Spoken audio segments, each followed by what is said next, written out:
Hey there, smart garden family. Welcome back to the channel. If you're looking at a neglected patch of urban land and thinking it's too far gone to grow anything, I've got some incredible news for you. That seemingly lifeless dirt isn't actually dead. It's just sleeping, waiting for the right approach to wake it up.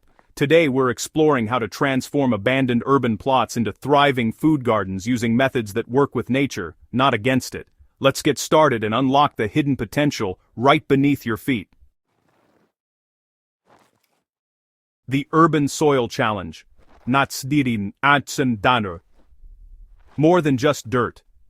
Abandoned urban plots represent some of the most overlooked opportunities in our cities. These forgotten spaces, whether vacant lots, neglected community areas, or even your own backyard that's been paved over for years, hold enormous potential for food production. However, urban soil faces unique challenges that make it fundamentally different from rural agricultural land. Compaction from foot traffic, construction equipment, or simply years of neglect creates a cement-like hardpan that prevents water infiltration and root penetration. Nutrient depletion occurs because nothing has been returned to the soil for decades. No leaf litter, no organic matter cycling, nothing. Add to this the legacy of chemical contamination from industrial activity, old paint, automotive fluids, or decades of pesticide use, and you've got what appears to be completely inhospitable ground. The reason traditional gardening methods fail in these environments is that they often make the problem worse. Tilling compacted urban soil might seem like the logical first step, but it actually destroys the fragile soil structure that does exist, brings buried contaminants to the surface, and disrupts any beneficial organisms trying to establish themselves. The conventional approach of digging, amending, and planting doesn't address the fundamental issue.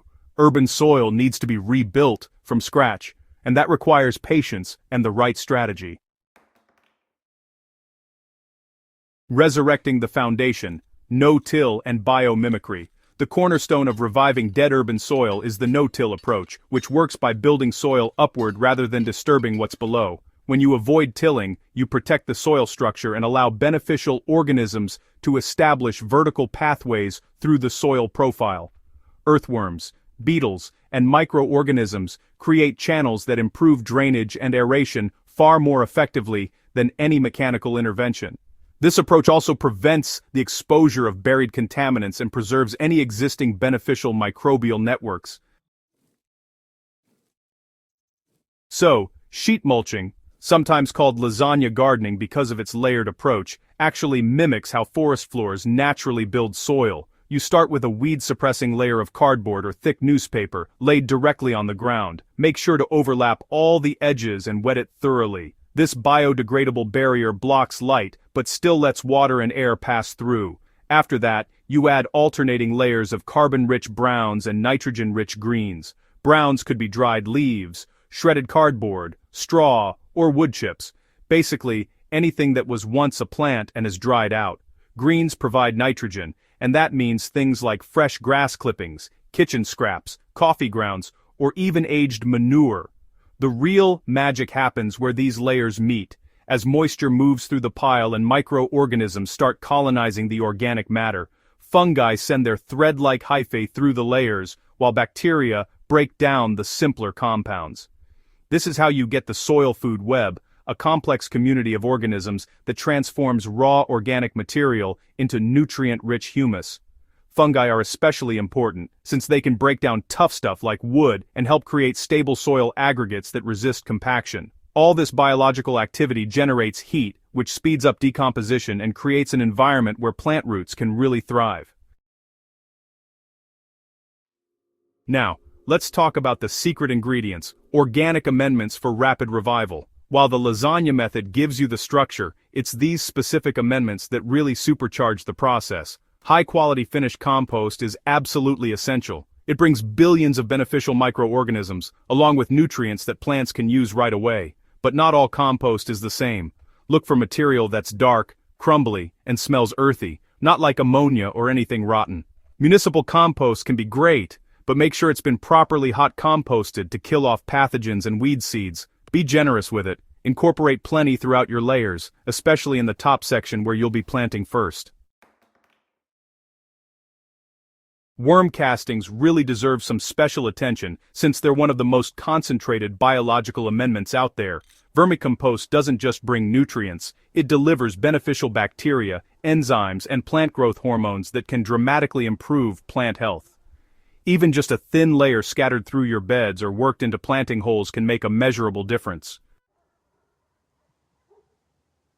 For rapid microbial colonization, compost tea acts as a liquid inoculation. Brew it by steeping finished compost in dechlorinated water with a small amount of unsulfured molasses to feed the microbes, aerating constantly for 24 to 48 hours. Drench your newly constructed beds with this tea to introduce billions of beneficial organisms throughout the entire profile. Mycorrhizal fungi represent another game-changing amendment. These fungi form symbiotic relationships with plant roots, extending their reach for water and nutrients by orders of magnitude. Purchase mycorrhizal inoculant from garden suppliers and dust it directly onto root balls when transplanting. The fungi colonize the roots and create vast underground networks that essentially give your plants a second, far more extensive root system. From barren to bountiful, practical planting and ongoing care really make all the difference. One of the beautiful aspects of lasagna gardening is that, well, you can often plant immediately into the top layers while the lower layers continue decomposing. Choose resilient crops for your first season. Leafy greens like kale and chard, herbs such as oregano and thyme, and productive plants like zucchini and tomatoes all perform well in recovering soil. These plants are pretty forgiving of imperfect conditions and will actually improve the soil further through their root exudates and eventual decomposition. Water management is critical in the establishment phase.